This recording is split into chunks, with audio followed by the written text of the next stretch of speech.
After Salat, we have a chat about these days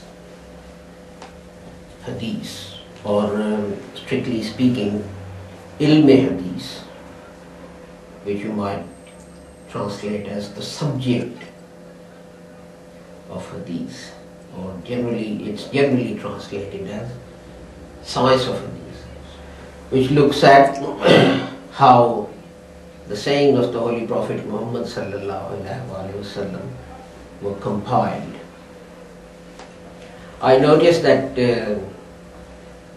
what I said last week, for example, the last minute or two of that were cut off, and I'll take it from there because I thought, making a very important point at that juncture. And the point was this, that we are talking about different categories of hadith, different types of hadith. And I was saying to you that I was talking about hadiths which are authentic, or which are weak, or which are strong, and so on and so forth. But what we have to remember is that when we talk about authentic hadith, or weak hadith, or unauthentic hadith, all we are saying is that the compilers and collectors of the sayings of the Holy Prophet Muhammad sallallahu alaihi wasallam, they set up certain conditions. They said that a saying of the Holy Prophet Muhammad sallam must meet these conditions, A, B, C. Well, the narrator of his sayings must meet these conditions. The text itself must meet these conditions. For example, an easy example of a condition to be met by the text is that what it states mustn't be against the Holy Quran, because the Holy Prophet Muhammad sallam can't have said anything that contradicts the Holy Quran. So if a hadith is authentic or inauthentic or unauthentic or weak or whatever, it is because it doesn't meet one of those standards.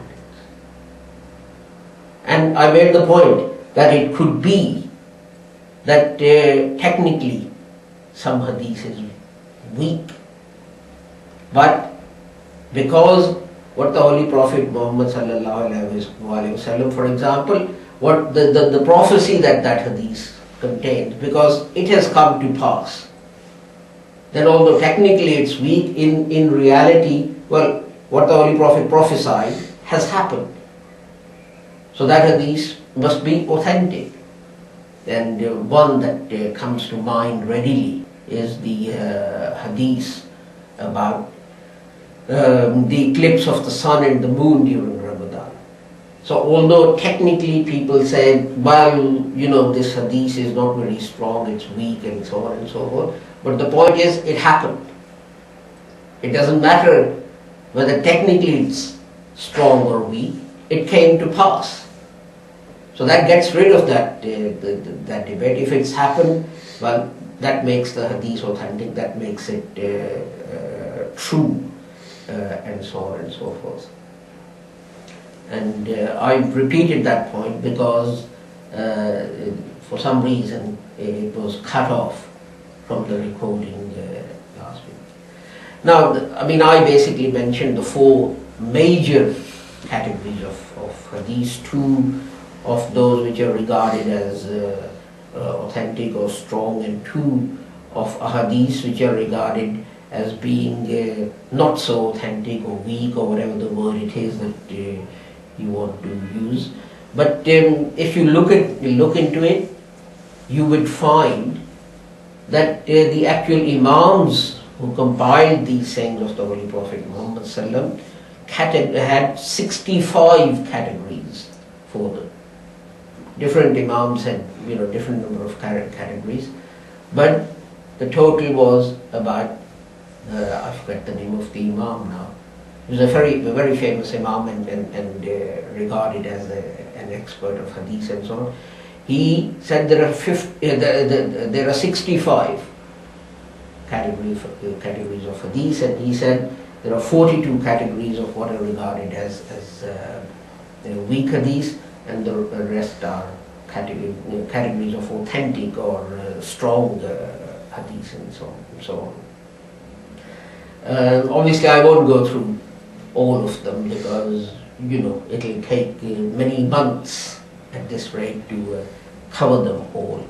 But I'll mention in 1 or 2 weeks very quickly the more important of these. One is mutawatir, which means something that is related by many companions of the Holy Prophet Muhammad. Another one is wahid, which means that a hadith or a saying which is related by only one companion of the Holy Prophet Muhammad sallallahu alaihi wasallam. Now, one thing that I want to mention today is the trouble that these people went to. Now, there's one type of hadith which is, on a technical basis, might be regarded as being weak. Why? Because one of the conditions that the muhaddiseen set up to make sure that the hadith is strong or weak is the intellect or the memory of the companion of the Holy Prophet Muhammad. Because if you remember, the chain is this person told that person, told that person. He was told by the companion of the Holy Prophet Muhammad sallallahu alaihi wasallam, and he said, the companion said that the Holy Prophet had said these words. So obviously, if that companion of the Holy Prophet Muhammad related this when he had become old, then you could say, well, we are not saying that companion of the Holy Prophet Muhammad is lying or something like that, but he was old, and when you get old you tend to forget things and you tend to mix up things and so on and so forth. So that makes that hadith weak. Now, let us then suppose that another imam comes across the same hadith. The words are the same, but that the same hadith is related by a different companion of the Holy Prophet Muhammad, who when he utters those words, he is not so old, his memory is not so weak. But later on, the person who relates it to this imam, his memory is not very strong.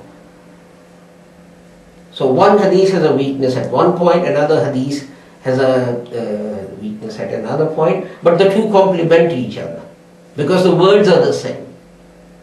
So you would say, well, okay, this hadith, which on its own would have been a weak hadith, because the companion, when he related that, he was 95 years of age, and we would think that he's probably forgotten something or other. But then another companion related the same hadith when he was 35 or 40 years of age, and you would not expect him to forget this thing.